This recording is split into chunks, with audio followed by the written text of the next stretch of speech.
Welcome everyone to today's Process Optimization Academy session focused on automation discovery. Now, this is a topic we've touched on briefly in other Academy sessions, but really haven't done a deep dive on. And more recently, we've had a few conversations where someone would say, hey, there looks to be a ton of opportunity here in this automation discovery tab.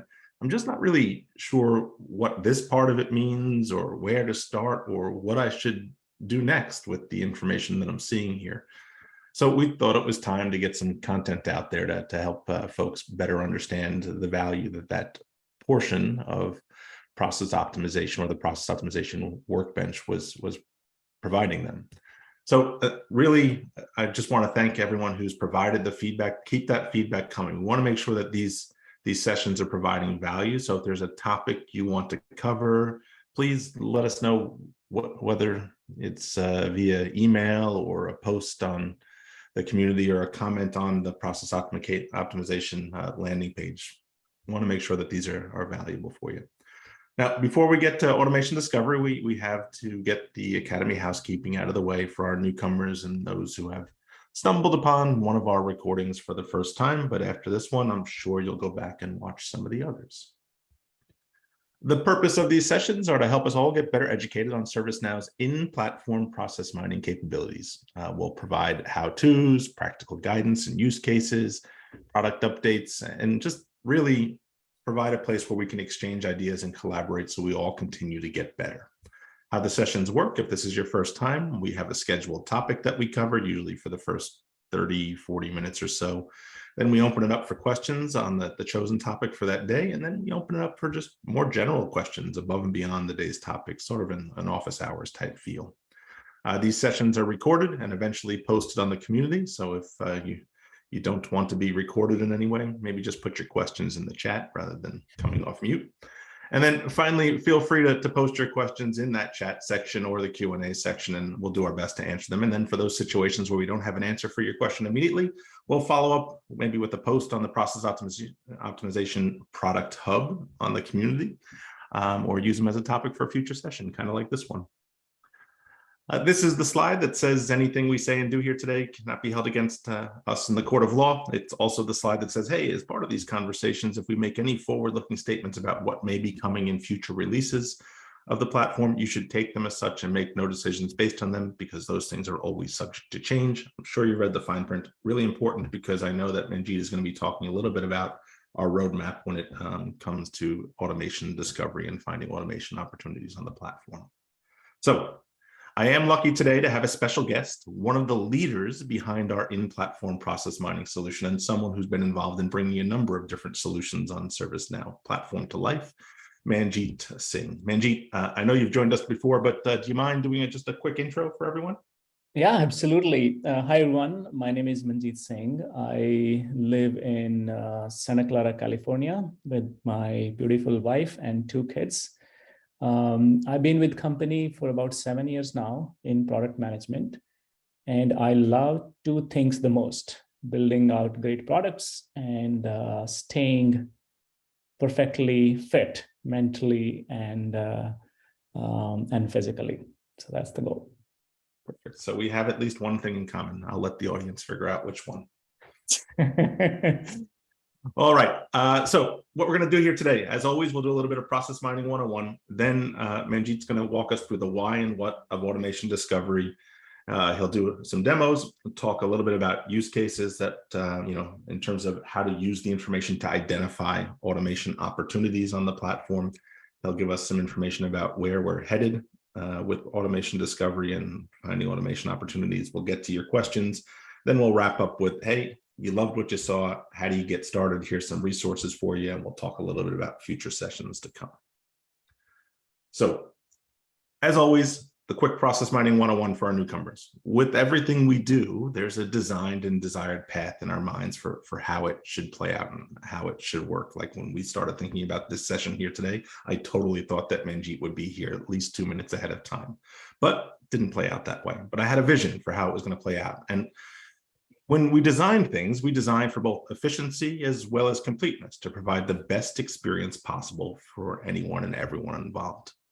Unfortunately, what we design isn't always what ends up happening in reality.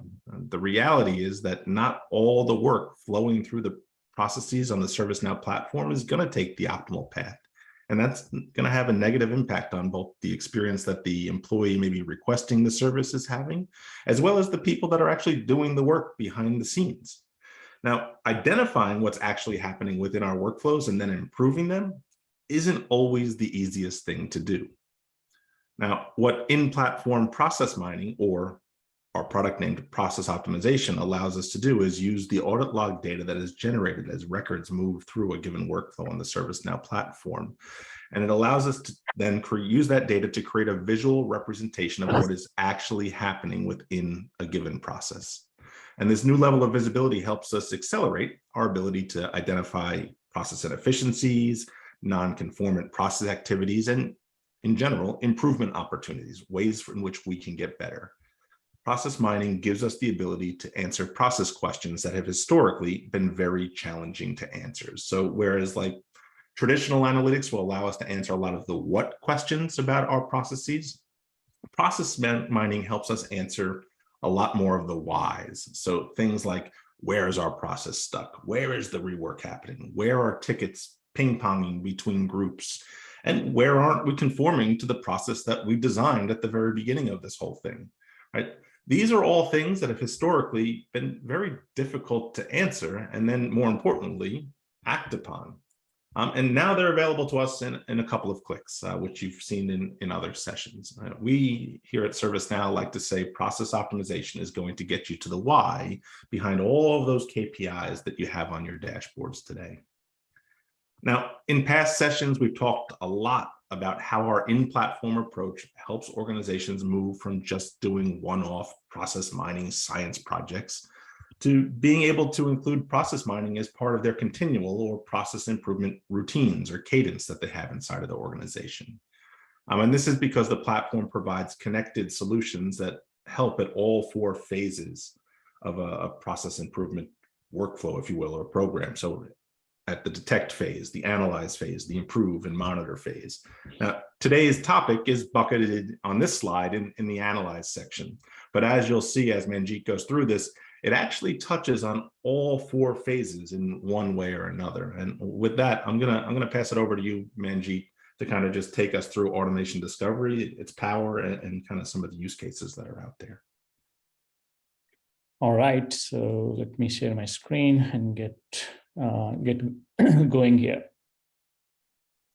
So Dan, can you confirm, is my PowerPoint up here? It is. Awesome. All right, so I'm calling this section continuous automation discovery.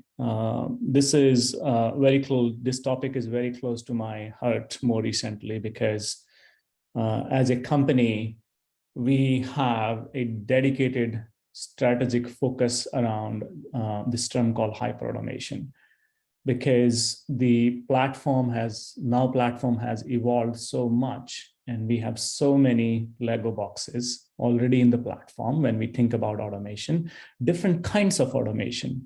And as they are coming together, as we are building out a unified experience, how do you use them in a complete life cycle, which includes discovery, which means, hey, let's find out where do we have the automation, where automation can or should be applied, and then using the right tool set or technique to guide the user further. Hey, this is an opportunity, probably you can deflect it through self-service or a service portal, or maybe this opportunity, there is a good candidate for RPA. And then able to do this in an ongoing basis. That's the goal we have, and provide all the tools, capabilities, and COE around it on a single platform. That's the goal we are moving forward with full speed. So let me make it more concrete, because this session is about process optimization. So what role in platform process mining plays, and like where in this circle? So I think the most important part here is the discovery section towards the bottom here. So this is where I will walk you and show you guys that what we have done is using in-platform process mining and machine learning and AI-based automation discovery. They're coming together to help you discover automation opportunities across all the workflows and processes that run on ServiceNow platform. For example, ITSM, CSM, HR, and all these different processes that power up these workflow. When we think about some of the outcomes, there's some KPIs that I'm hearing again and again in different CIOs or CEO conversation. Things like, hey, we want to increase our self-service rate, or we already have ITSM Pro, which provides us a bunch of automation tools in the platform. Why our automation rate is so low? How can we increase our process automation rate from, let's say, 10% to 20%? So those kind of goals and targets I'm seeing more oftenly being talked about. And then, the KPIs like, hey, can we quantify the savings in terms of the cost or the time? Now, the question becomes is how to make this a reality. And another way to look at it is what already exists in the platform, okay? So I'm taking this one example of case management. And if we see in the life cycle of a case, when the case gets created, what are some of the capabilities that can help more specifically on the self-service angle? Many times the goal is maybe avoid the need to create the case completely, so serve your user using different techniques like virtual agents, your knowledge base, better AI search that can help find people, common questions and queries that I have.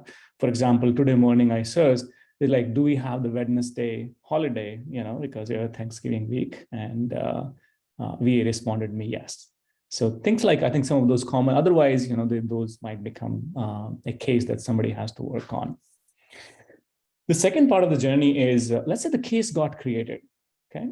And then the goal becomes is, how can we help your agents, ITSM agent or customer service agent, to help resolve those issues as fast as possible? Or how can we find the right agent with the right skill set so that when the classification happen or categorization happen, it gets routed to the correct team or the person who can resolve it fast. Because all these leads to the faster resolutions, better SLA, and higher customer satisfaction. And when I think about, let's say, the service owner or that persona, they want to have the full visibility when from the monitoring standpoint. So that's where our performance analytics capability and as well as the process optimization capability comes and help to provide visibility into what's happening behind the workflow, where are the bottlenecks, inefficiency, or conformance issues. And then again, you go back to this continuous improvement, full closed loop. So as you can see on this slide, there's different boxes. So these are the capabilities. Most of them are automation specific capability. Then the question becomes is, how can we find this automation, potential automation opportunity? We analyze them, we vet them, and work on the opportunity that have the highest ROI. Quickly, another way to look at kind of step-by-step process before I go into the demo part and others. So if you look at the step 1 and step 2, so that's where I'll focus the most today. Take any process that runs on ServiceNow, do the assessment on the potential automation opportunities. There are a few different techniques we will look at. And as you find those automation, with one click, you send them to your automation COE or continual improvement management. And then the rest of it is obvious, any life cycle that you see, somebody has to make those kind of process changes and then you want to monitor for your ROI. Zooming in a bit specifically on the process optimization part, because as I mentioned in this hyperautomation goal, process optimization really dominates in the discovery phase of the automation discovery. So the simplest view is you take any ServiceNow workflow, and then within 5 to 15 minutes, you can map it out quickly. So you will be looking at your process map, you will be looking at all the different insights. And then as you do the analysis that I'll go into detail in a bit, you will find those potential automation candidate. And then those candidate could be, is a best fit for, some will be for virtual agents, other will be for our AI ML capabilities. Like we have similarity model, we have clustering models and classification models. We also have RPA and doc-intel capability in the platform. So the goals that we are moving towards is we are doing a good job in certain areas like detecting VA and other opportunities. So we want to detect opportunities for all the tool sets. Okay. So if we look at the automation discovery feature that is now embedded within process optimization, there are two different techniques that we are using at a high level. One is a process mining based technique. So this is, I would say, one of the differentiator we have. We have built a finding engine. And if you feed some of the patterns around like, hey, these are the common touch points and inefficiencies that happen in a process. And then those finding rules will discover those areas as your finding insights card. So that's the approach number one. A couple of examples, if you quickly read through it. Hey, I'm interested in looking at what are the, how many times my ticket always go from like your assignment group level 1 to level 2. And if it is happening with a very high volume, and if the complexity is low, can I detect this behavior? Because that is a potential automation opportunity to automate that step. The second technique we have is a machine learning based technique. So the way it works is we have specific intent that comes with this capability, and it looks through, let's say, if we see the incident process example, all the text data in the short description and description, and trying to find out what are those incidents and what is user asking or complaining about, and then see if those types of issue can be automated using the tool set we have.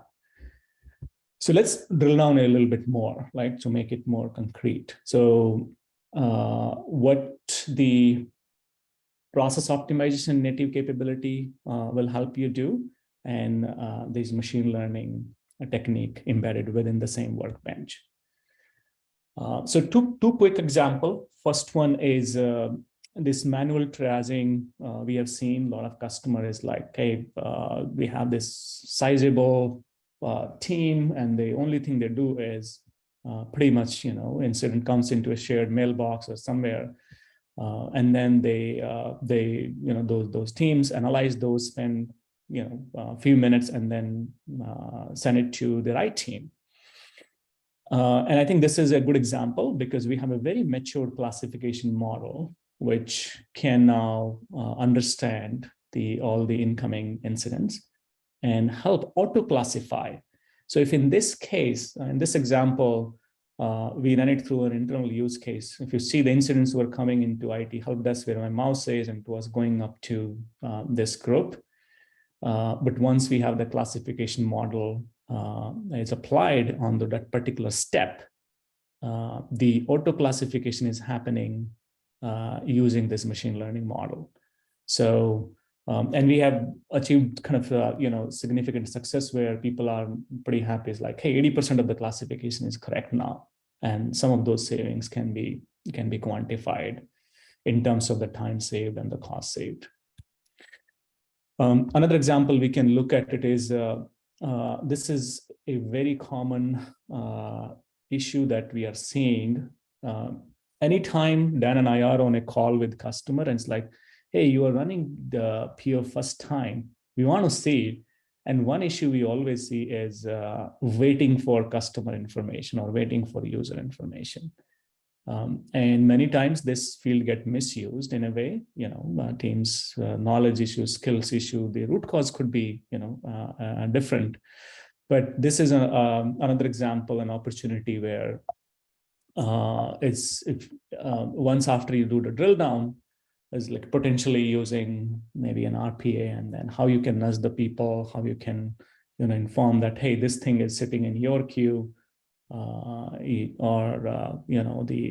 analyzing some of the work notes and guiding the user. Okay.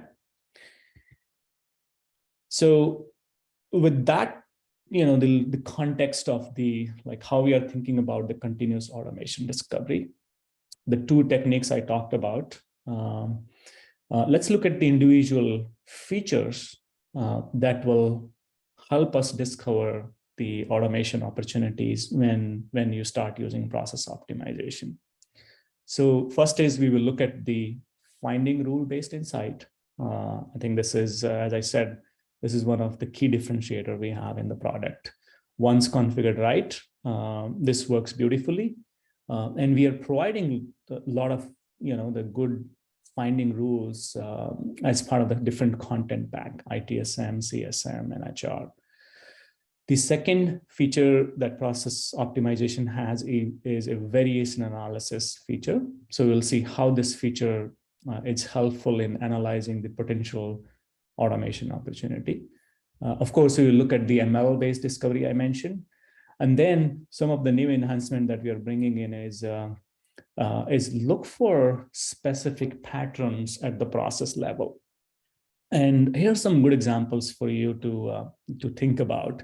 When you start, let's say, analyzing your process for automation discovery, it is always a good idea to look for these patterns. Okay, for example, high volume, because you don't want to apply automation if you're starting, let's say, your journey on just dealing with one-off anomalies and others. I think those comes later as your process gets more standardized and streamlined.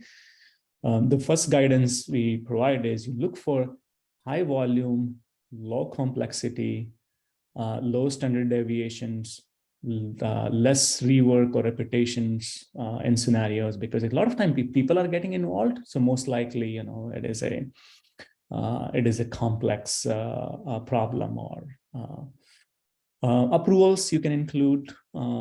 Many times, like low durations are a good bucket to look at first. And I think look at the areas where sometime before work, your life cycle is going to work in progress. And specifically thinking about, can you help self-solve the users, even if let's say the incident or case is created. Channel analysis is a great one. We are seeing a lot of insight customers have discovered while doing channel analysis, looking at how these tickets are coming through email and phone and portal, and what's the volume, what's the average duration, what's the standard duration. So I think this is pretty easy to do in the process optimization product today. User journey is where we are also focusing on. And so today we show you the process map of what kind of your task journey based on the audit history.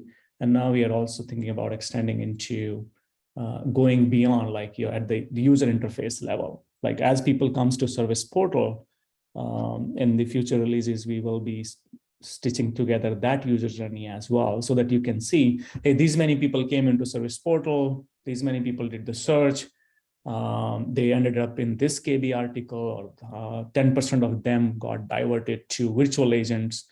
I think that's coming together with your task level process journey. It will be very comprehensive analysis, because then you can look at the journey before those incidents and tasks are getting created and think about how you can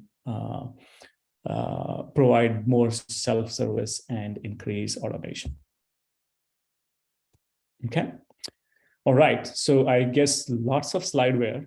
Let me switch into the demo section, and I'll show you more particularly, let's say if I go back a few slides, we will look into at least these 4 pieces. If we have time, I'll have some more examples later in the slides that we can go over. Let me take a pause. If you have any questions, comments, Dan, let's hear from the group if anything was not clear or if we need to clarify here. From the chat, just somebody was asking about whether the slides would be available. And of course, we take the slides and the recording and they get posted to the community. I put a link in the chat to where you'll be able to find this stuff later, but nothing about the solution as of yet, but feel free to post those questions or come off mute and ask them. Okay, sounds good. Yeah. Yep. So let's look at the first piece there. We in one of the previous session we covered these finding rules, how to set it up, and then for this session I looked at few use cases and examples, and my demo data is limited, but I was able to create some of these finding cards. And as you mine the process, you can see if these matching conditions are there, then these finding cards become very handy, even for people who don't have too much of the process knowledge or like the data science skills, because these finding card highlights what is the opportunity, what is the potential impact in terms of the time, in terms of the volume, right? In my slide, I was showing some of the patterns to look for, right? In terms of the volume, the complexity, the number of people involved. So the way, for example, if we look at one of how these finding cards are coming to life is what you do is you go to the process configuration, okay? And then this will bring up a process specific. So in this case, we are looking at incident as a process.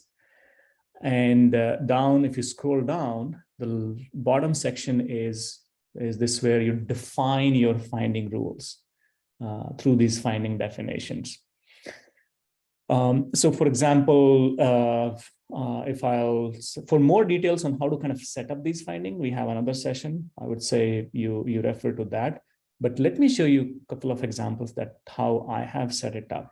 I'll open up this one. Let's say the manual triaging example that I had in my slide. So in this case, you can sequence that is like, I'm looking for a behavior as soon as a incident or case gets created, track that in the journey. And if it was assigned to L1 and then eventually followed by to L2, and you can also define the time durations like within 3 minutes, 5 minutes, because typically L1 is the analysis is quickly, you know, if it's sitting in their queue for multiple days, it's a different issue. So there is a time duration constraint as well. I haven't put it yet, but just to give you an idea that you create these like sequence 1, sequence 2, save those. And next time when you will run the mining, all those matching opportunities will show up as an insight card here. And this one is we are going to spend a lot of, because as hundreds of, we have, I think, few hundred customers that are using process optimization today. There's a lot of learning coming in around like the common inefficiencies. And one bucket in those common inefficiencies would be automation opportunities. And so the future content pack will have more and more examples like this that we are creating a library with, and then those will be part of the newer content pack. So now the question becomes, okay, this is, you know, maybe a potential opportunity, what actions I can take. So then what you do is you start analyzing these opportunities further, right? So you click on the card, it takes you to the map. Then you start to look at the variation analysis that you have. I mean, in my example, I have very limited data, but I think the one key aspect of the variation analysis is look for what is the volume in a given process path. Like for example, this one. This is just one record. Let me go to my another instance. I think this will give you the better. So I'll go to the same spot. Let's say you were looking at a finding card that gives you, hey, there's a potential virtual agent opportunity, for example. And then you come to the variation analysis. And then what you do is using the filter, sorted by most record. Okay. So as you can see, there's 11%, 2.4K records are only going through these two-step process. If I pick this, for example, this is a step. Whatever the reason is, it directly got created and it directly moved into resolved and closed.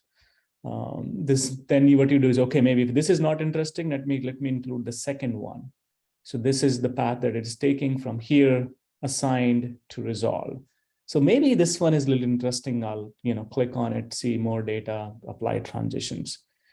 So I would say is the thought process where we are using internally in like discovering the automation opportunity is combination of your finding cards and then also looking at the variation analysis, because this gives you an idea around the volume, the time durations, and then the complexity, or like how many steps that particular set of records.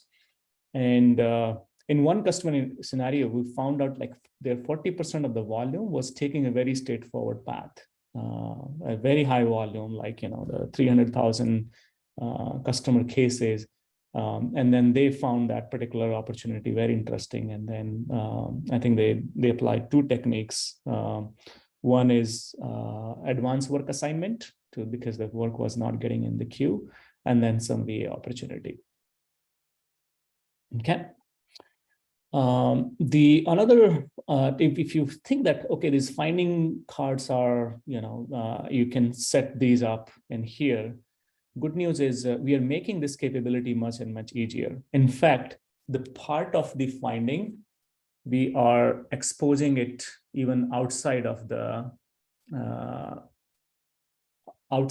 finding card. So let me quickly show you how this functionality has evolved. So we have a concept of transitions when you go in the process map. And what we did is we bring in some of these finding as part of the transition. So let's take a scenario. I'm a process owner, start analyzing my process, 3.8K record.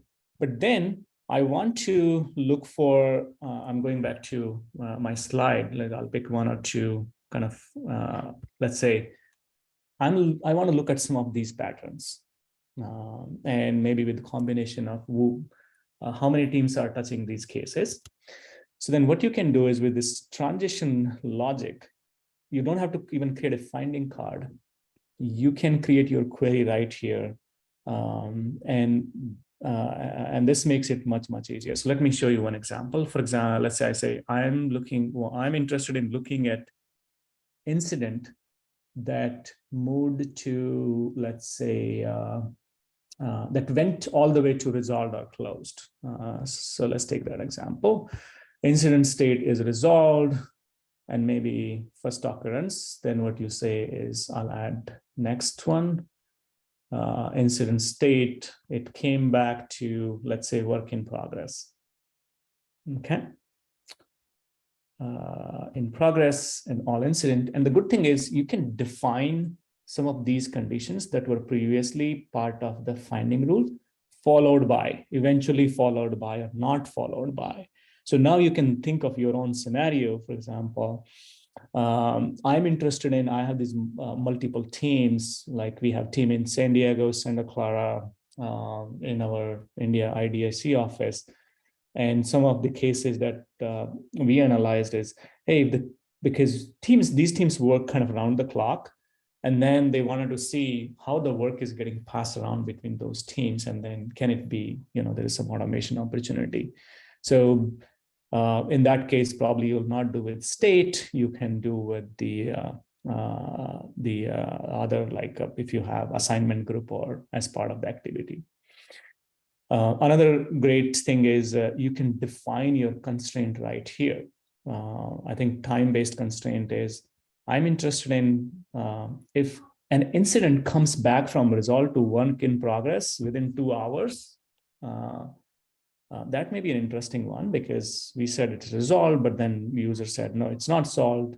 So the good thing is this, within the map, without even going through the finding those, you can think about these potential, hypothetical scenario that you have and create that condition right here. It's a concept of chain. So think of these conditions are coming together, and you say, apply those conditions with this button. Okay. So I think a great technique to, when you think about these scenarios, you can define, like anytime you see a time, that's where the constraint field that we have between 1 day or 3 days or number of repetitions, you can define like anything that is 2 days or 3 days. Coming back to the variation analysis, one more useful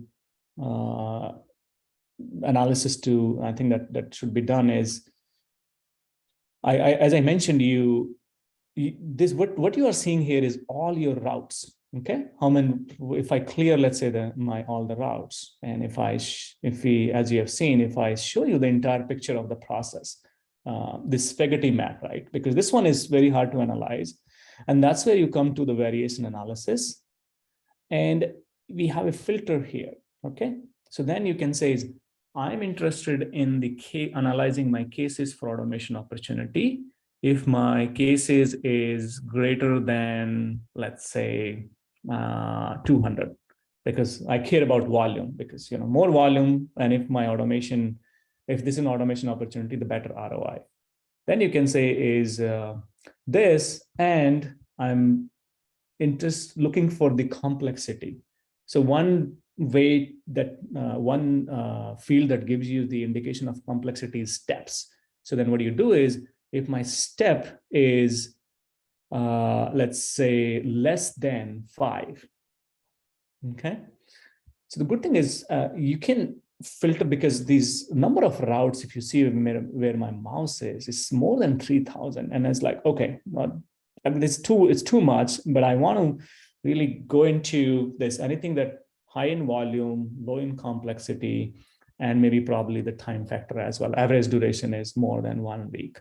As you apply this, then what you will have is a filtered list, as you can see, out of those 3,000. Now, this is my first target analysis. So I only have to analyze the 16 variations, and the good thing is the 16 comprises of more than 50% of the volume, right? So you want to go for the areas that are kind of the quick win for you when you think about the automation analysis. Okay. Let me pause for questions. I went a little back and forth, so just want to make sure everybody was able to follow along. And if you have questions, please ask. Nothing specifically around automation discovery. A question around centers of excellence and stuff, but I think we should hold off on that to make sure we get to the automation discovery piece. Correct. Yeah. And I've posted in the chat. We did do a session on kind of planning a process mining program and talking a little bit about scaling process mining at an organization. So I did post in the chat that Academy session for just in case we don't get to it today. But I think just want to make sure we get to the automation discovery stuff before we dive into other topics today. Sounds good. Okay. So what I covered so far is a few different ways that are there, like the approach one, right? You look at the finding rule, you look at the variation analysis, you can further drill down. There's the drill down to records, or you can do the text-based clustering. Now, next, let's look at, because this is the most interesting. This is where we have tested this on lots of customer data. And customer have run it by themselves as a standalone. And now the good thing is this discovery technique is part of the PO workbench. So the way it works is once you have the automation opportunity enabled, and let me show you how easy is it to turn it on. So when you go to the process optimization configuration, all the plugin and dependency, everything is automatically enabled for activated for you. So the only thing that that is needed is when you go to process configuration for a given process, what we are looking here is incident, go to the automation discovery tab, and then this is the checkbox. So in case if you don't see the tab in when you go in a workbench, come here and check this off. Check this basically, mark this on. There's default configuration, like it looks for the text data on the short description. If you want, for these common processes like incident, problem, change, short description works really well. But if you have some other, let's say the app engine type scenario, or maybe a different field, you go ahead and kind of analyze it here. And then good thing is if I check this, auto run this automation discovery, then I don't even have to run it manually. So by default, this is kind of auto run. A quick note on this taxonomy, because on right now we have the taxonomy for ITSM. The HR taxonomy is coming in Utah release. HR and actually ITOM taxonomy, some of those AI ops scenarios. And then the team is working on bringing the CSM taxonomy. So think of taxonomy is a list of pre-built intent that when the discovery happens, let me actually go to the actual UI so you can see what I'm talking about. So going back to the workbench, for this process, I already have the automation discovery checked. When I come onto this tab, this is the kind of the output you will see. So on the top, you have these 3 cards that tells you potential number of automation opportunity. If you click on that eye icon, it tells you what it means. The second is the number of deflection, because this like if you see, we are looking at 22,000 records. So what it's telling me is 10,000 of those can be possibly deflected. And then the last card is the estimated saving for the top 10 candidates. Okay. So since on my configuration, I set it auto run, then I don't have to do anything. I'll mine my process, the project model, and then this tab will be automatically populated for me.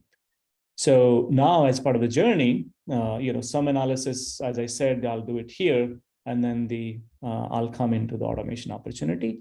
And my question is, based on the text data analysis of these 22,000 records, what are the opportunities that the ML-based discovery has detected for me? So if I scroll it down, you will see these 2 tabs. First tab is automation opportunity, and then second is not categorized. So let me explain this. So automation, this bucket is based on if you have the taxonomy available or not. For example, in ITSM, on this instance, I have the taxonomy. So it tried to match all those intents with these different clusters or the bucket of incident. So for example, in this bucket, I have 1,800 plus records, some more stats, what is the MTTR, assignment group, what are the, who is working on that.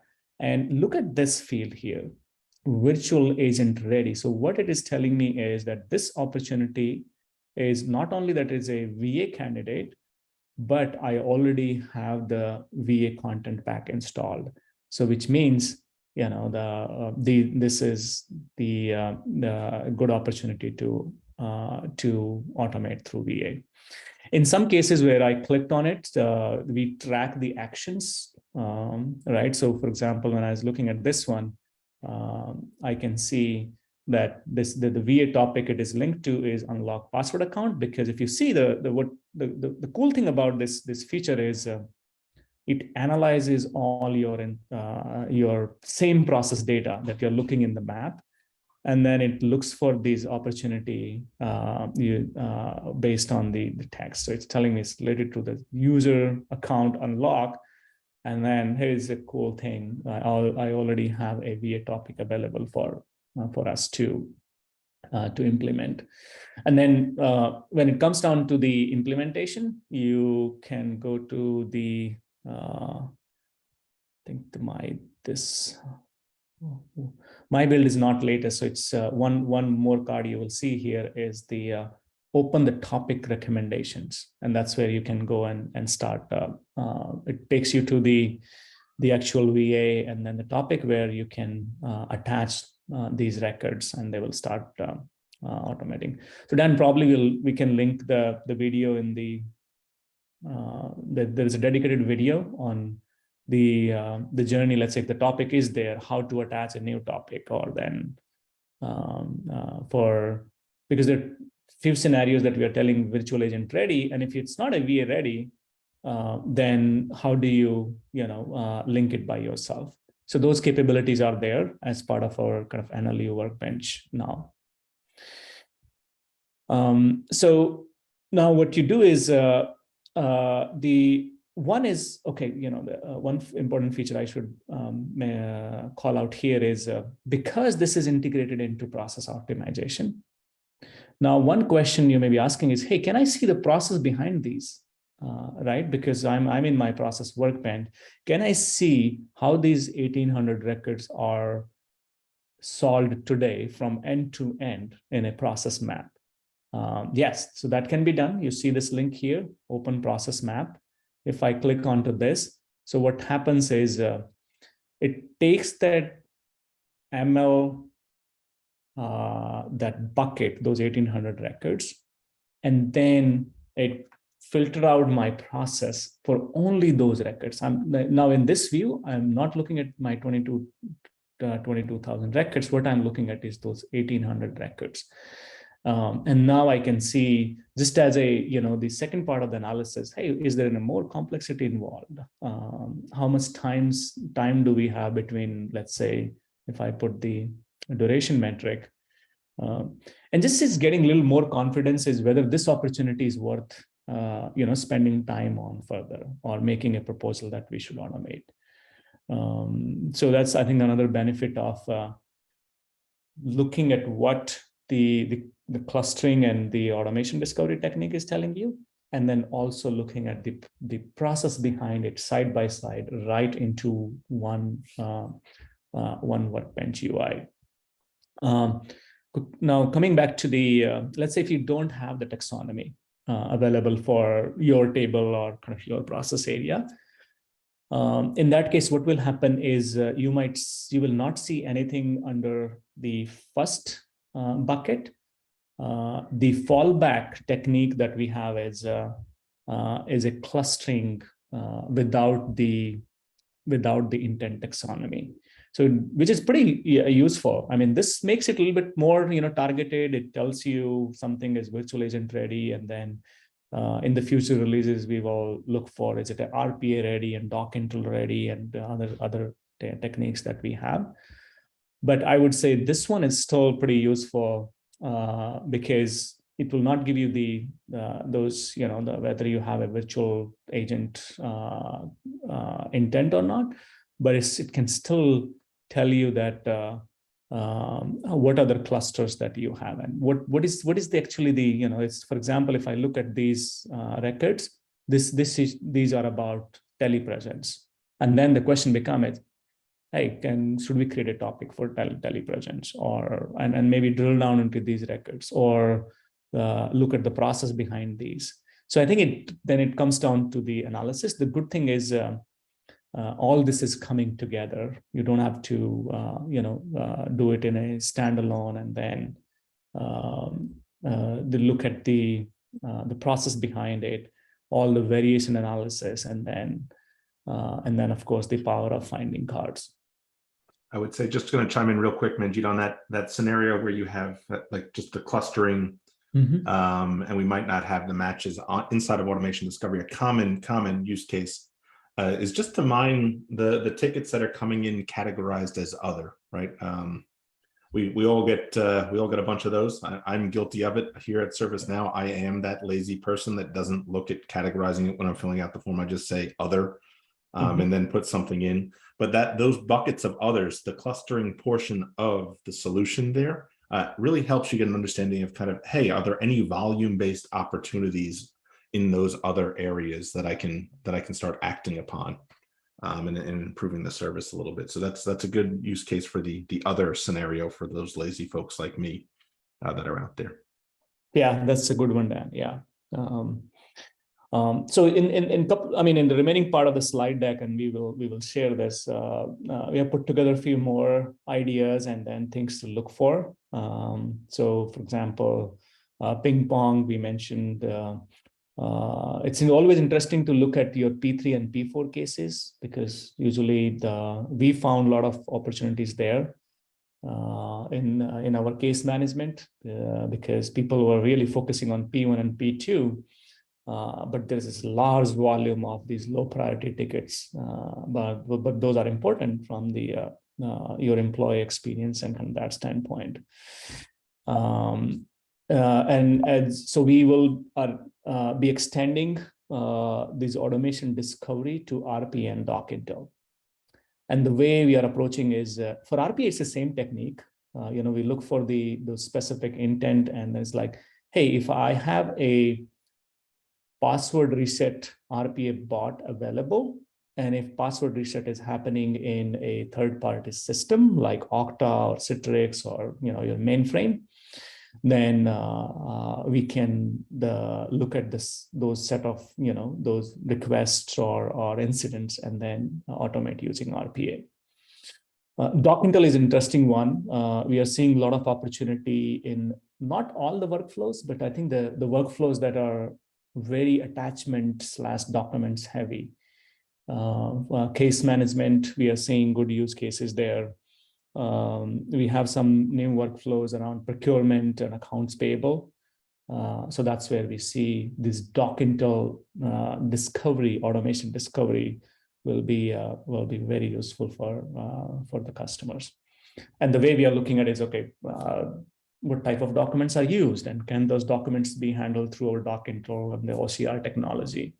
And if yes, then those opportunities will be surfaced up. Yeah, so this is what basically the slide for the automation discovery tab that we saw. This another example of this is actually the slide that came from the P3 and P4 scenarios. It's a before and after state, how this was happening before, but then they implemented VA. How fast this has become from 10 minutes to 30 seconds.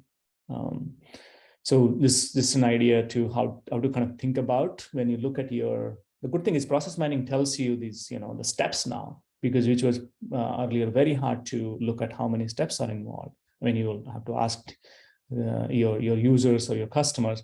But now you don't have to ask. You can say, hey, we have 7 steps today, and can we bring it down to 2 steps from kind of the manual standpoint? Thinking about some of the topics, the VA topics, and then the taxonomy that we have. So these 2 slides. The good thing is this library is growing with every release. We have 80+ different pre-built VA-specific automation, and which makes the this whole ML-based automation discovery more and more useful.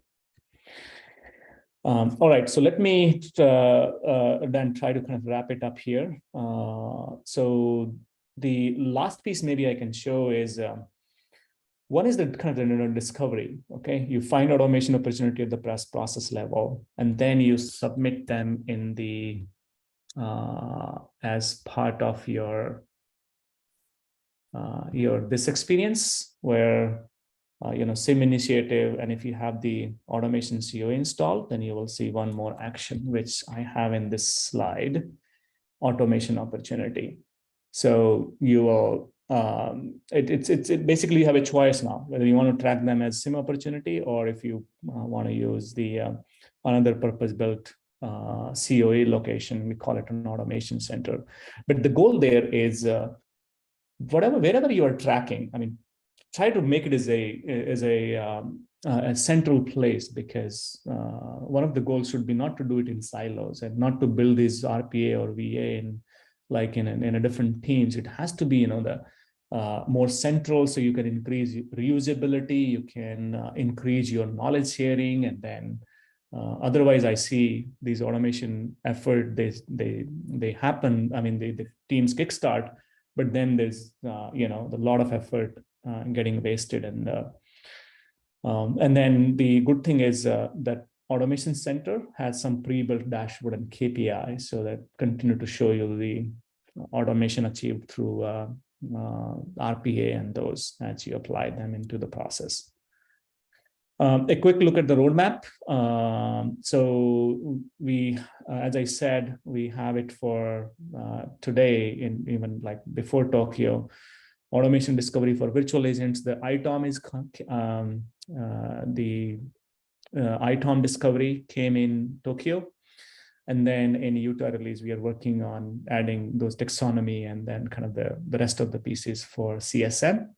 And the goal is to deliver hyperautomation on one single platform.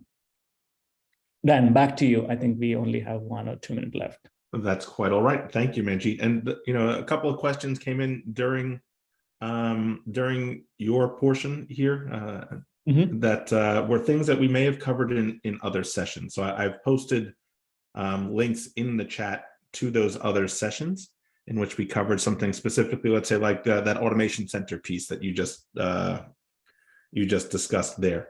Right. Real quick, just want to open it up. Are there any questions that anyone has that they want to ask in the time that we have left? If not, I'm just going to quickly wrap things up for those. Obviously, I understand some of you might have to drop at the top of the hour, but for the recording, I want to get some of the logistical things in here. For those of you that this was your first exposure to process optimization, and now you're saying to yourself, man, not only do I love process optimization, I would love to get the benefit of that automation discovery capability and start understanding my data a little bit better and where there are opportunities to improve and automate as part of the workflow. What you do next is you go to Now Learning and you take the Process Optimization Essentials course. It's about 90 minutes. If you put it on 2 times speed, you get through it in 45 minutes, just saying. And then the next thing that you're going to do is you're going to activate the plugins in your instance. So you'll go in and you'll activate, or in your subprod instance, you'll activate the process optimization plugin. And then depending on the solution that you're using, whether it be ITSM, HR, customer service management, you'll activate the associated process optimization content pack. That content pack, by the way, you remember the configuration that Manjeet showed in which you had the tab for automation discovery and checking the box? Those configurations, those records, they come as part of that content pack. So it's super important that you enable the appropriate content pack for your workflows. There's tons of other resources that are out there. I really hope that you visit the Product Hub, Process Optimization Product Hub on the community forum. That'll get you links. Or if you search up ServiceNow Process Optimization FAQ, on Google, it'll get you to a landing page, which has a ton of information and links to all of these other additional resources. So search ServiceNow Process Optimization FAQ. You'll get a page that's got all of these links available to you. Last chance for romance and for questions. Anybody got any questions that they want to throw out there?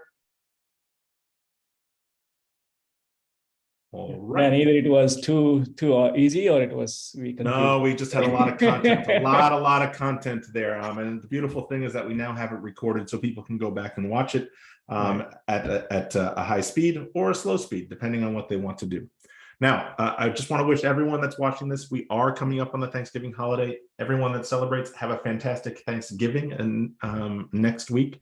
When we reconvene after the Thanksgiving holiday, right now, the plan is to cover process optimization and the request process, and then go into interpreting interconnected processes, and then the follow-up session after the new year will be on SLAs.